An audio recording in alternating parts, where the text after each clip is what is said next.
तुम संघर्ष करो, हम तुम्हारे साथ हैं, रोवर तुम संघर्ष करो, हम तुम्हारे साथ हैं। हमलावरों को रिकॉर्ड करो, रिकॉर्ड करो।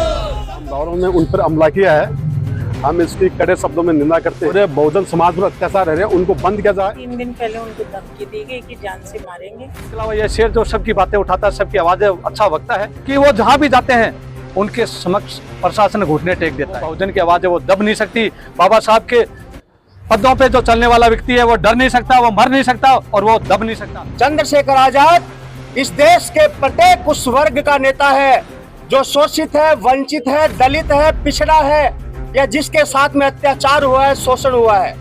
28 जून को भीम आर्मी के जो संस्थापक है, आज़ाद समाज पार्टी के राष्ट्रीय अध्यक्ष भाई चंद्रशेखर आजाद, वो अपने दोस्त के घर से बाहर निकल रहे थे और बैठते ही HR नंबरों की गाड़ी थी और बीच बाजार में हमलावरों ने उन पर हमला किया है।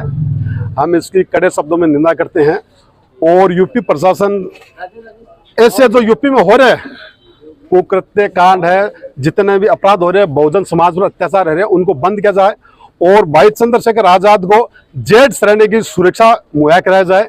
हमने आज अम्बेडकर पार्क से एक रैली का आयोजन किया है जिसमें सर्व समाज इसमें शामिल था। हमारे नवलगढ़ उपखंड अधिकारी माननीय सुमन सोनल को एक ज्ञापन दिया है।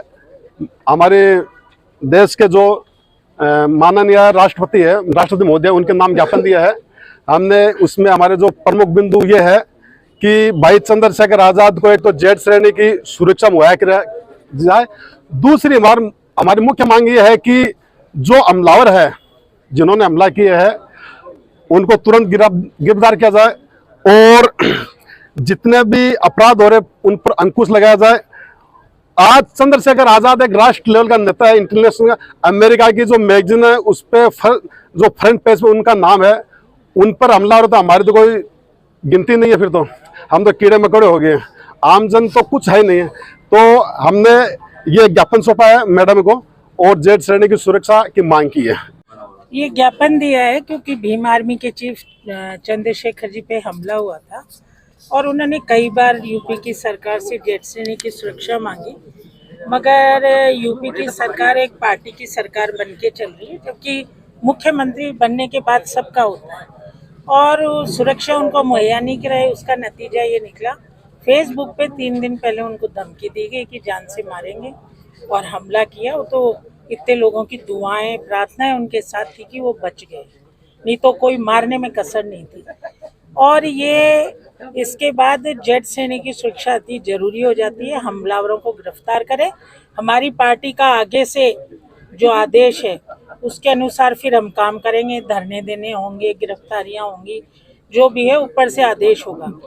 संघर्ष आपके समक्ष आया था, इसका मुख्य कारण था कि बहुजन समाज से निकला हुआ एक शेर जो बहुजनों की आवाज उठाता है, पूरे देश में नहीं, पूरे राष्ट्र के विदेशों में भी हमारी बात रखता है। महिला पहलवानों की भी एक मिनट, बहुजन जब बात 85% में बहुजन आते हैं। आपको मैडम को अगर मैं थोड़ा नॉलेज के लिए कह दूं, 85% की बात कर रहा हूं मैं। जो बहुजन का मतलब यहाँ ये नहीं कि ऐसी से, बहुजन का मतलब मेरा है उस समाज से जो बहुजनों की हित की बात करता है, बहुजनों के साथ चलता है और बहुजन है अपने आप को मानता है।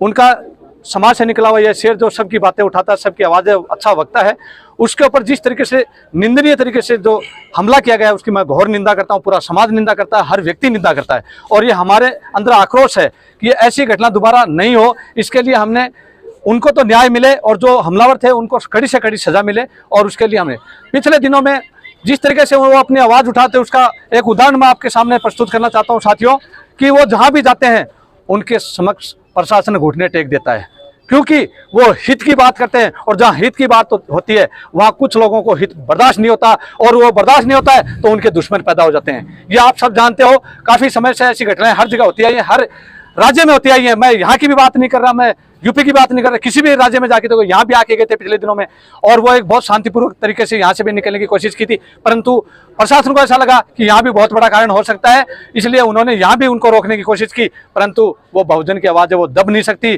बाबा साहब के पदों पे जो चलने वाला व्यक्ति है वो डर नहीं सकता, वो मर नहीं सकता और वो दब नहीं सकता। वो अपनी आवाज़ आगे भी बुलंद करते रहेंगे, हम उनके साथ हैं और उनके साथ रहेंगे और जब भी जरूरत पड़ी, किसी भी हद तक जाने की जरूरत की और समाज हित में अगर काम करने की जरूरत पड़ी तो सबसे अग्रणी भूमिका में हम खड़े रहेंगे। जय हिंद। और हमें इस बात की खुशी भी है कि हम सभी की दुआएं हमारे बड़े भाई चंद्रशेखर जी आज़ाद के साथ में थी, जो आज वो हमारे बीच में बिल्कुल सकुशल यहाँ अपने निवास स्थान पर विराजमान है।